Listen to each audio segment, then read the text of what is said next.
আজকে আমি ঘরে একটা জিনিস বানাচ্ছিলাম, সেটা হচ্ছে কলকাতার বিখ্যাত রসগোল্লা। তা সেই রসগোল্লা বানাবার আমি চেষ্টা করছি আজকে।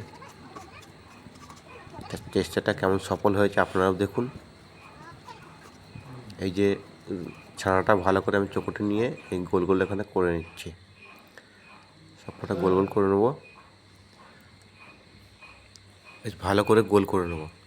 এরপর আমি একটা গামলিতে দিয়ে জল দিলাম, দিয়ে খানিকটা চিনি এর মধ্যে দিয়ে দিলাম। জল টকবুকে ফুটছে, তা আমি চিনিটা একটু ঘেঁটে দেবো, দিলে একটু গলা গলা লাল মতন হয়ে যাবে। এই বলগুলো এখানে আমি দিয়ে দেবো। তা চিনির রসটা সাইডে লেগে গিয়ে ধোঁয়া মতন উঠছে গামলিতে। তাই যে বলগুলো আমি ভালো করে একটু ফুটিয়ে নেব, এগুলোই হয়ে যাবে রসগোল্লা। তা কেমন হচ্ছে রসগোল্লা আপনারা দেখুন। মোটামুটি দেখতে তো ভালোই হয়েছে, আমার মোটামুটি ঠিক হয়েছে, আর একটু ভালো হবে।